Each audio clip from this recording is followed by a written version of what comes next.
சினிமாவில் எந்த துறையில் நுழைய வேண்டும் என்றாலும் சென்னைக்கு தான் வர வேண்டும். ஏனெனில் இயக்குனர்கள், பெரும்பாலான தயாரிப்பாளர்கள், நடிகர்கள், சினிமாவில் வாய்ப்பை வாங்கி கொடுப்பவர்கள், சினிமா ஸ்டுடியோக்கள், தயாரிப்பு நிறுவனங்கள் என எல்லாமே அங்குதான் இருக்கிறது. எனவேதான் சினிமாவில் நுழைய விரும்பவர்கள் எல்லாருமே சென்னையை நோக்கி போகிறார்கள். பெரும்பாலும் மதுரை, கோவை மாவட்டங்களை சேர்ந்தவர்கள் சினிமாவில் அதிகம் இருப்பார்கள்.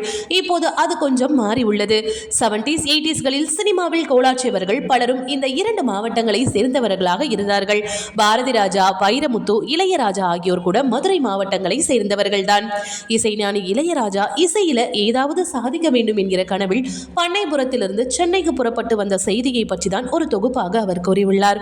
அது என்ன என்பதை இந்த வீடியோல நம்ம பார்ப்போம். ஊரில் அண்ணன் பாஸ்கரோடு இணைந்து கம்யூனிஸ்ட் மேடைகளில் இசை கச்சேரிகளை நடத்தி கொண்டிருந்தேன். பல இடங்கள்ல எங்க கச்சேரி நடக்கும். சினிமா இசை மீது அதிகம் ஆர்வமும் இருந்தது. சென்னை சென்றால் தான் நிறைய விஷயங்களை கற்றுக்கொள்ள முடியும் என்கிற நிலையும் இருந்தது. எங்களுக்கு முன் பாரதி ராஜா சென்னைக்கு போய்விட்டார். நடிக்க ஆசைப்பட்டு அங்கு போய் அது முடியாமல் நாடகங்களை போட்டுக் கொண்டிருந்தார். அதே போல என் நண்பனான கதாசிரியர் செல்வராஜும் அடிக்கடி சென்னை போய்விட்டு ஊருக்கு திரும்பி வருவான். கையில் கொஞ்சம் காசு சேர்த்து சென்னை போவான். அந்த காசு தீர்ந்து போனதும் திரும்பி வந்து விடுவான். நாங்கள் சென்னைக்கு செல்வது என முடிவு செய்ததும் என் அம்மா 400 ரூபாயை கையில் கொடுத்து அனுப்பினார். உங்கள் செலவுக்கு 50 ரூபாய் வைத்துக் கொள்ளுங்கள் என்று கூட நாங்கள் சொல்லவில்லை. அந்த அளவுக்கு நல்ல பிள்ளைகளாக இருந்தோம். தேனியிலிருந்து மதுரைக்கு பஸ் ஏறினோம். எங்களை வழி அனுப்ப வந்த செல்வராஜு, போங்கடா போங்க, அங்கு போனா உங்களுக்கு தெரியும், நான் பின்னாலேயே வரேன் என சொன்னேன்.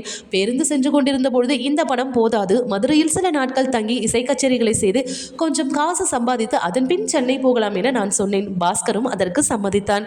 மதுரையில் இறங்கி எங்களுக்கு தெரிந்த நண்பர்கள் வட்டாரத்தில் சென்று பேசினோம். ஆனால் ஒன்றுமே நடக்கல. நம் வாழ்வில் முன்னேற யாரும் உதவி செய்ய மாட்டார்கள், நாம் தான் நமக்கு உதவி செய்து கொள்ள வேண்டும் என்கிற பெரிய பாடம் எனக்கு அன்று புரிந்தது. அன்று இரவே சென்னைக்கு பஸ் ஏறிவிட்டோம் என சொல்லியிருக்கிறார்.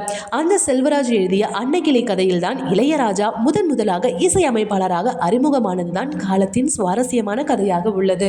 ஓகே வியூவர்ஸ், இது போல சினிமா செய்திகளை நீங்கள் பார்க்க மறக்காம சினி டைம்ஸ் சேனலை சப்ஸ்கிரைப் பண்ணுங்க.